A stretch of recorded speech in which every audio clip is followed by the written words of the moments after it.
Hey everybody, how you doing? Jamion back at you here again. Happy Women's History Month. Happy International Women's Day. I hope everybody is enjoying Women's History Month. We have so many women to celebrate and commemorate as we continue down this journey with Motivated Matters. Hope you all are enjoying this week. Hope you're enjoying this month. I hope you enjoyed last month. I hope you enjoyed the last video where we talked about corporate rejection, giving you some tips on how you can overcome that.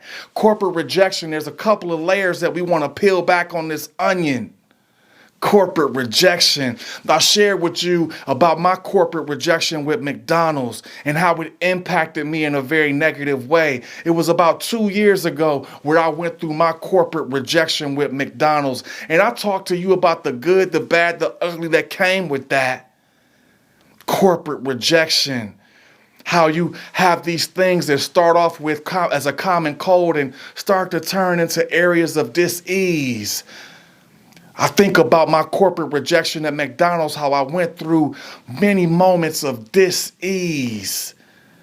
Dis-ease, not feeling confident, having that self-esteem, that high level of self-esteem and self-confidence I always talk about because I just lost a multiple six-figure gig.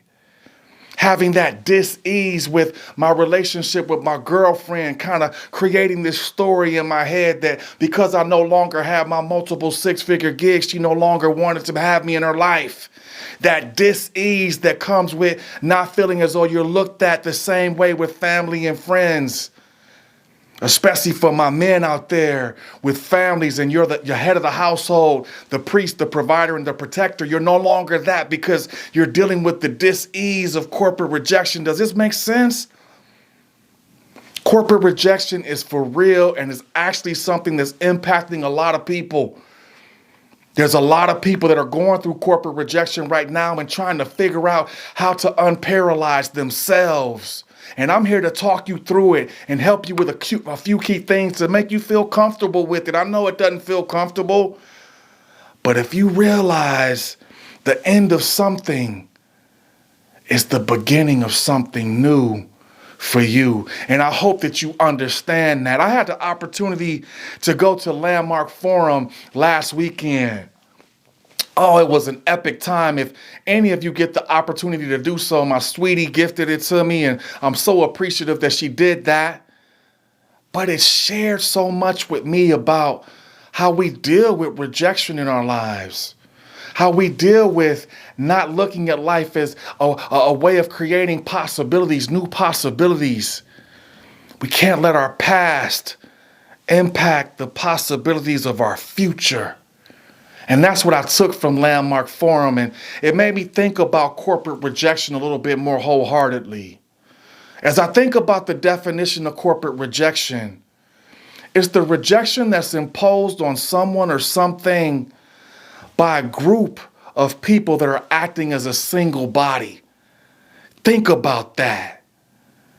There's a lot of things in our past, a lot of groups that have acted in a single manner or fashion that impacted us in a form of rejection. Think about bullying. Were you bullied as a child? Or maybe you were rejected as a child by your family.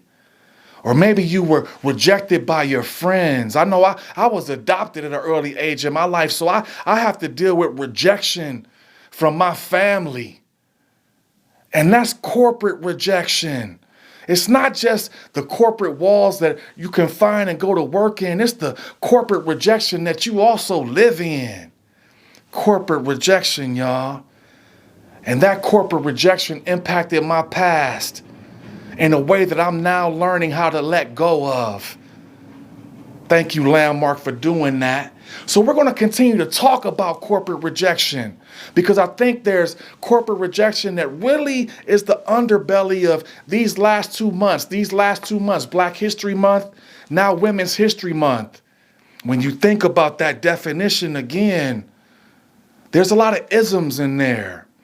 There's racism, there's classism, there's capitalism. And we're going to talk about all those things over the next couple of episodes as I want you to start looking at corporate rejection a little bit more broadly because it's probably impacting you in some area that you're a little bit naive to. I can't wait to continue this conversation. We're going to talk about it a little bit more as I shared with you some of my time last month during Black History Month on this journey I went through. And I spent it with some amazing women that helped me figure out a couple of things that are going on with me and my journey to make sure that I reach my next destination. If you need any help working on corporate rejection, hit me up. There's some life coaching opportunities for you over the next couple of weeks. We got classes starting soon to help you deal with some of that corporate rejection in your life, to build up some of that self-esteem and self-confidence that you need to overcome every obstacle in front of you.